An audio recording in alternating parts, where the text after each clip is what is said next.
The other thing that we notice about really good negotiators is that they're able to give bad news early.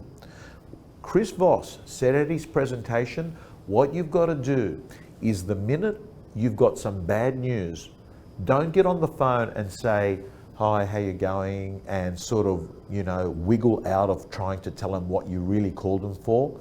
That this is what you do. You get the phone and say, hi, it's Tom here. I've got bad news. The buyer is not proceeding. They've changed their mind and they're not going to go ahead with your property. What we've done is we've notified all other buyers that we think are in a position to consider your property. We've also ensured that we've got great new ads that are appearing and that we've organised an appointment tomorrow afternoon with another buyer for a second inspection. That's the story. Anyway, how's everything going? Chris Voss basically said, people will remember the end of a conversation.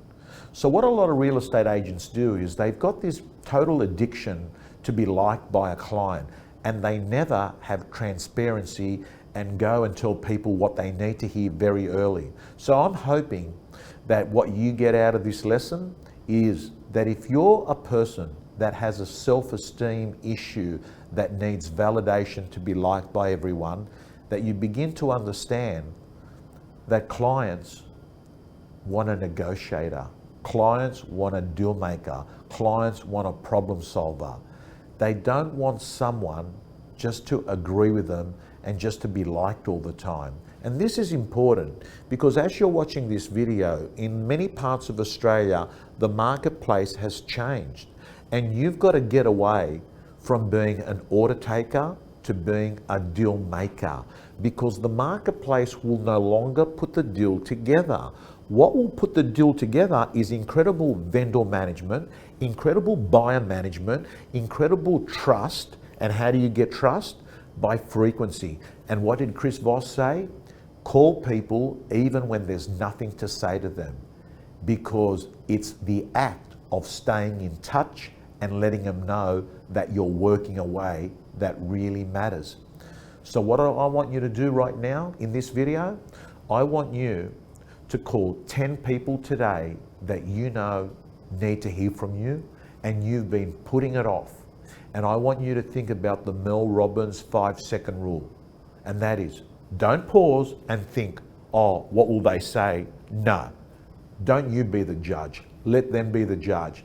Get on and do it, because 80% of winning is beginning. And I'm going to ask you to watch the video as it ends and we move to Chris Voss, where I spoke to him about negotiation. And I want you at the end of that video to go off and to start talking to 10 people. It could be a potential vendor, it could be a buyer, it could be an influencer in your marketplace that you haven't spoken to, and actually talk to them. Get on the phone and have a conversation with them. Why? Because nothing happens without conversations in real estate. Emails simply don't cut it. What are some of the mistakes you see in negotiations? Well, I like to listen first and then talk. Most people are so focused on making their point. I got to talk first, I got to talk first. Actually, the majority of the planet is. So how it plays to my advantage to doing that, you're not going to listen to me anyway while I'm talking. You showed up with stuff you want to say. So I'm going to let you have your say first, because you won't be able to listen until then anyway. Plus, on top of that, if you go first, I get a lot of information from you. I find out where the deal really is. I can find out where the things that I didn't know that you know, you might have given them to me.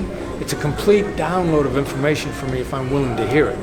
So not only will I get you in a place where you're going to listen, but I'll be smarter when you're done talking than I was before you started. And maybe I might even change my mind about what I want because you're bringing stuff to the table I didn't know about.